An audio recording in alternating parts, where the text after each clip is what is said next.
একটা রেজিস্ট্যান্স আছে তাই না? তাহলে আপনি যদি এটার ভোল্টেজটা জানেন আর এটার ভোল্টেজটা জানেন আর এই রেজিস্ট্যান্সটা জানেন তাহলে কারেন্টটা বের করতে পারবেন। কারেন্টের দিকটা যদি আমরা এটা তাহলে বলেন কারেন্ট I = কি লেখা যাবে? V1 V2 R বা এটা টু লিখছে আর ঠিক আছে এটা না তাহলে এটা একটা কনসেপ্ট। ওকে, দুই নম্বর আর একটা কনসেপ্ট যদি আপনি এরকম রাখেন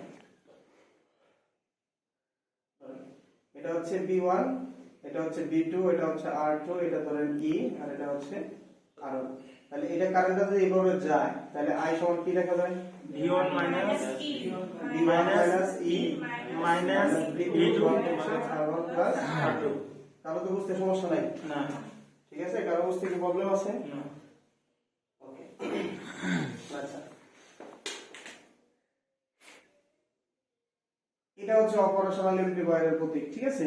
তাহলে এর তিনটা টার্মিনাল থাকে, এই একটা টার্মিনাল এই একটা টার্মিনাল, এটা হচ্ছে মাইনাস আর এটা হচ্ছে প্লাস। তাহলে এই যেটা মাইনাস এটাকে বলে আমরা inverting terminal, inverting terminal terminal. আর যেটা প্লাস এটাকে বলি আমরা নন ইনভার্টিং টার্মিনাল।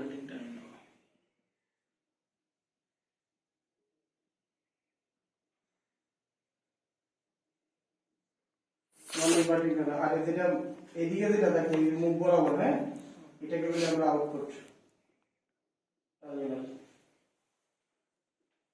আর এনে অনেক সময় থাকে অনেক সময় থাকে না ঠিক আছে? এটা হচ্ছে মাইনাস বি সাপ্লাই ঠিক আছে? আর এটা হচ্ছে plus V supply B supply.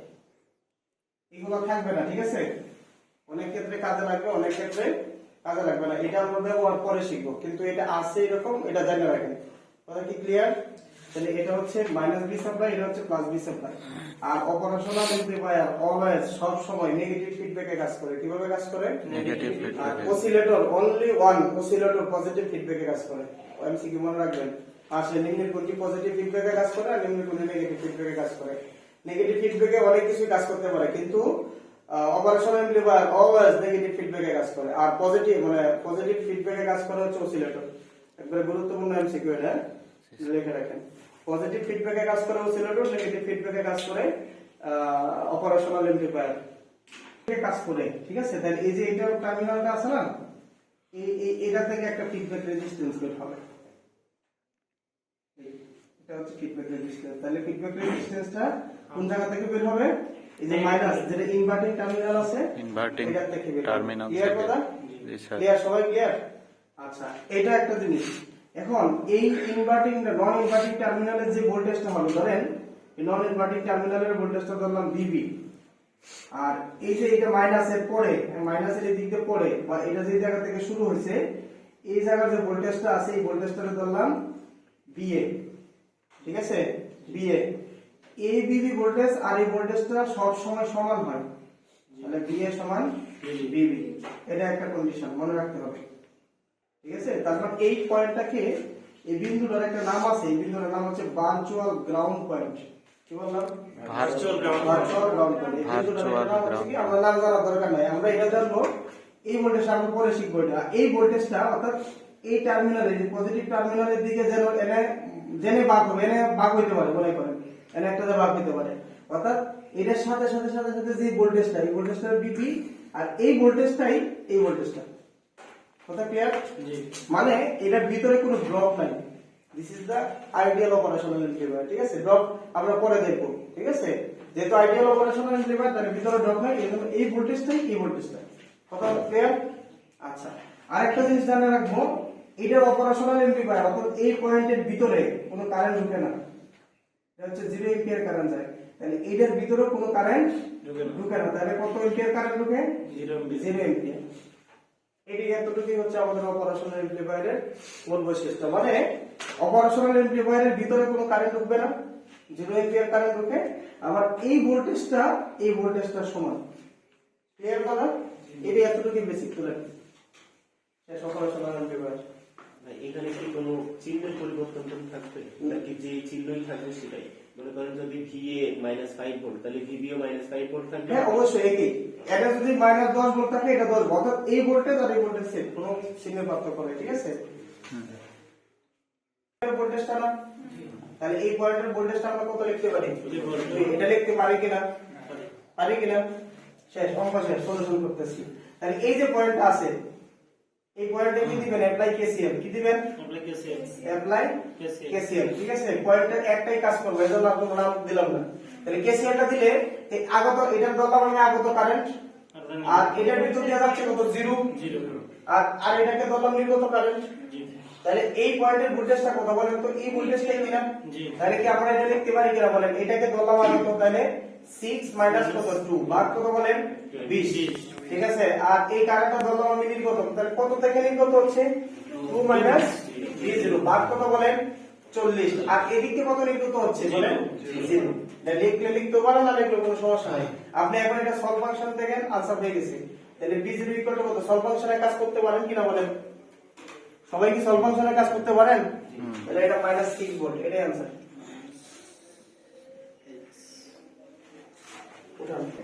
আমাদের মানে টার্গেটটা কি বলেন? মানে আমরা প্রত্যেকটা জিনিস করার ক্ষেত্রে আমাদের এক একটা জিনিসের টার্গেট থাকে। বলেন টার্গেটটা হচ্ছে, আমরা যখন ট্রানজিস্টর পড়লাম, টার্গেট ছিল কি? বেস ভোল্টেজ বের করা, বেস কারেন্ট বের করা, এটা টার্গেট ছিল, তাই না?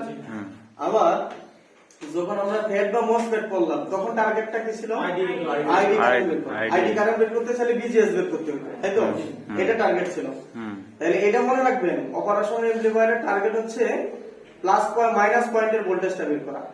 টার্গেটটা কি বলেন?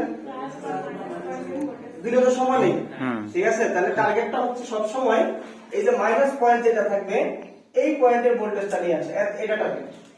তাহলে অপারেশনাল অ্যামপ্লিফায়ারের টার্গেটটা হচ্ছে কি? এই পয়েন্টের ভোল্টেজটা, তো মাইনাস পয়েন্টের ভোল্টেজটা বের করে নিয়ে আসা। যদি মাইনাস পয়েন্টের ভোল্টেজ বের করে নিয়ে আসতে পারি, তাহলে সবই হয়ে যাবে। কি বলেন, হবে না? আচ্ছা, দেখেন একটা জিনিস খেয়াল করেন, এই পয়েন্টের ভোল্টেজটা ধরলাম মনে করেন আমরা বি, যেহেতু আমরা এটা বুঝতেছি না কত ভোল্টেজ, জানি কি এটা? জানি না। যদি এটা বি হয়, তাহলে এই দিক দিয়ে এসে এই পয়েন্টের ভোল্টেজটা কত বলেন? বি। দুটো ভোল্টেজ সমান। এখন আর আমরা বি আর বি লিখবো না, ডাইরেক্ট লিখবো। ঠিক আছে, এই পয়েন্টের ভোল্টেজটা যদি বি হয়, তাহলে এই পয়েন্টের ভোল্টেজটা হচ্ছে কি? বি। তাহলে আপনার সবকিছু হয়ে যাবে। তাহলে একটা জিনিস খেয়াল করেন, তাহলে এই পয়েন্টের ভোল্টেজটা যদি বি বের করতে চাই, তাহলে আমাদের কি করতে হবে? Apply KCL. কি দিব বলেন? Apply KCL. কেউ লিখবেন না। তাহলে অ্যাপ্লাই কেসিএলটা যদি দেন এনে, তাহলে কি লেখা যায় বলেন? তাহলে মানে আগত কারেন্ট সমান নির্গত কারেন্ট। জি। তাহলে আমি ধরে নিলাম এটা আগত হচ্ছে, সবগুলাই আগত হচ্ছে, ধরে নিলাম, কোনো সমস্যা? আর সবগুলা নির্গত, কোনো সমস্যা? ওকে, এটা তো বুঝেন নাকি? তাহলে এটা যদি আগত ধরি, তাহলে কত থেকে যাচ্ছে বলেন? 3 মাইনাস কত? b ভাগ কত বলেন? 4। এটা যদি আগত ধরি, তাহলে কত থেকে যাচ্ছে বলেন? 0 মাইনাস কত বলেন? b ভাগ কত বলেন? 8। এটা যদি নির্গত করতাম, তাহলে b থেকে যাইতো। আমার কথা কি এটা তো বুঝেন? আর তাহলে এই দিক দিয়ে নির্গত হচ্ছে কত বলেন? 0 ইকুয়াল টু কত? 0 বলেন। এখানে সলভ ফাংশন যদি দেন, তাহলে এই b এর মান বের হবে কিনা? করেন, সলভ ফাংশন করেন। কি বলেন? এই পয়েন্টে আবার কি সেল দিতে পারি? তাহলে ধরে নিলাম এটা আগত হচ্ছে, আর এটা ধরলাম কি? নির্গত হচ্ছে। অথবা দুইটাই আগত ধরলাম, দুইটাই নির্গত ধরলাম, কোনো সমস্যা হবে কি? আচ্ছা, আমি ধরলাম এটা আগত ধরলাম, আর এটা ধরলাম কি? নির্গত। তাহলে কি লেখা যায়? তাহলে আমরা লিখতে পারি কি? এটা যদি আগত ধরি, তাহলে লিখতে পারি কি? 0 মাইনাস কত? b। b না, এখন বিনা লিখে কি লিখবো বলেন? কারণ এই ভোল্টেজটা কত? 2 ভোল্টেজ কিনা? 2 ভোল্ট। তাহলে 0 মাইনাস b ভাগ কত বলেন? 2। আবার এটা থেকে নির্গত হচ্ছে বলেন কত? 2 মাইনাস কত? b0। মানে এটারই ভোল্টেজ তো b0। আমি b0 বলি না কখনো। ভাগ কত বলেন? 5। তাহলে বলেন এখানে সলভ ফাংশন দিলে বের হবে কিনা? 7 ভোল্ট। এটাই आंसर। এখন বুঝতে পারছেন কিনা সেটা বলেন। দেখেন, বুঝার চেষ্টা করেন, খুব ইজিলি হয়ে যাবে। ঠিক আছে, দেখেন আমাদের টার্গেটটা কি? মানে প্লাস পয়েন্ট এবং মাইনাস পয়েন্টের ভোল্টেজ সমান করা। টার্গেটটা কি বলেন? প্লাস পয়েন্ট এবং মাইনাস পয়েন্টের ভোল্টেজ সমান করা। আমরা যদি এই দিক থেকে চিন্তা করি, আমি ধরে নিলাম এই পয়েন্টের ভোল্টেজটা কি V0, দেখেন দেওয়া না, আমি ধরে নিলাম আউটপুট ভোল্টেজ। ওকে, তাহলে এই পয়েন্টের ভোল্টেজটা যদি বের করতে চাই, এখন ধরি এই পয়েন্টের ভোল্টেজ আর এই পয়েন্টের ভোল্টেজটা কি সেম? তাহলে ধরলাম এটা B, এটাও কি B। ঠিক আছে, এটা ধরলাম V0, তাহলে এটা ধরলাম B, এটা ধরলাম কি B। কথা ক্লিয়ার? ওকে, এখন একটা জিনিস খেয়াল করেন, এখানে একটা ভোল্টেজ আছে, তাহলে এই পয়েন্টের ভোল্টেজ আর এই পয়েন্টের ভোল্টেজ সেম। দেখেন এই পয়েন্টের ভোল্টেজটা যদি এটা হয় তাহলে বলেন এই পয়েন্টের ভোল্টেজটা কত বলেন তো 6.9 কিনা এটা তো সবাই ক্লিয়ার কারণ এর কোনো ড্রপ নাই রেজিস্ট্যান্স নাই তাহলে এই প্লাস পয়েন্টের ভোল্টেজ মাইনাস পয়েন্টের ভোল্টেজ তাহলে ড্রপ যতক্ষণ পর্যন্ত নাই ততক্ষণ পর্যন্ত যাবে ক্লিয়ার ঠিক সিমিলারলি আমরা প্লাস পয়েন্টের ভোল্টেজটা মাইনাস পয়েন্টের ভোল্টেজ তাহলে প্লাস পয়েন্টের ভোল্টেজ 7 তাহলে মাইনাস পয়েন্টের ভোল্টেজ কত বলেন 7 তাহলে দেখেন এনে আসলে এই পয়েন্টের ভোল্টেজটা কত 7 সবাই কি এটা ক্লিয়ার কিনা বলেন সবাই ক্লিয়ার এখন দেখো অঙ্ক হয়ে গেছে তাহলে আমার টার্গেট প্লাস পয়েন্টের ভোল্টেজটা আগে বের করা তাহলে এই পয়েন্টের ভোল্টেজটা বের করি তাহলে বলে এনে কেসিএল দিলে হয় কিনা ধরে নিলাম এই কারেন্টটা এই দিক দিয়ে আসতেছে ধরলাম এইটা আসতেছে তাহলে এটা নিয়ে কত হচ্ছে কোনো সমস্যা তাহলে এনে কি লিখতে পারি অ্যাপ্লাই কেসিএল সলিউশন করতেছি দেখেন তাহলে অ্যাপ্লাই কেসিএল তাহলে অ্যাপ্লাই কেসিএল কত 7 এগুলো লিখবেন না দেখেন 7 মাইনাস কত b ভাগ কত বলেন 20 ঠিক আছে এটা যদি আমি আগত লিখছি তাই না তাহলে প্লাস কত 0 মাইনাস কত b ভাগ কত বলেন 40 তাহলে এদিক দিয়ে লিখলে কত হচ্ছে কত এটা 0 না ইকুয়াল টু কত 0 তাহলে সুতরাং b ইকুয়াল টু কত হয়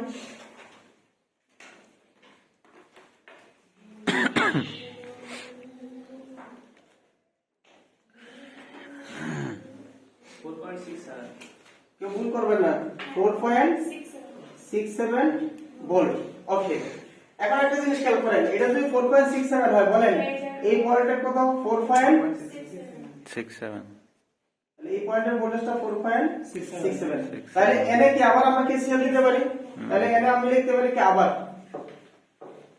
আবার কি লিখতে পারি বলেন 6.98 মাইনাস কত বলেন 4.67 ভাগ কত এটা ধরলাম আগত ধরলাম আপনি ইচ্ছা মতো ধরে নিতে পারেন কোনো সমস্যা নেই তাহলে এটা থেকে আগত হচ্ছে না তো 6.98 মাইনাস কত 4.67 ভাগ কত বলেন 20 তাহলে এইটাকে ধরলাম নির্গত তাহলে নির্গত কত 4.67 থেকে b0 পর্যন্ত ঠিক না ভাগ কত বলেন 40 আর এদিক দিয়ে যাচ্ছে কত বলেন 0 না এটা কি লেখার দরকার আছে ওকে অথবা দিতে পারেন যে কোনো সমস্যা নেই তাহলে এখান থেকে বের হবে কোনটা বলেন b0 বের হবে কিনা কত আসে b0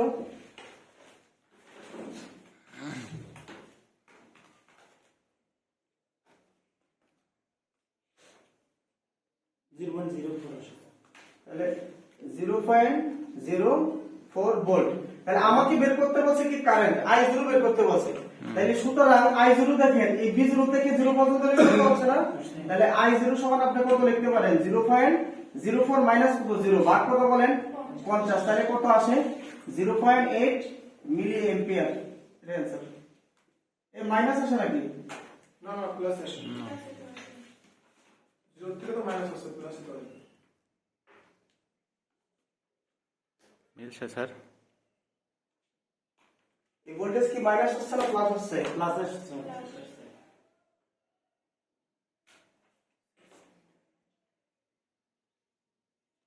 0.8 আসছে আমরা ক্যালকুলেশন ভুল করেন নাই তো নাকি বইয়ে आंसर মাইনাস আছে তাহলে মাইনাস 4.67 নাকি 0.8 আসে স্যার মিলি অ্যাম্পিয়ার আপনারা ক্যালকুলেশন ভুল করছেন কিনা সেটা দেখেন একটু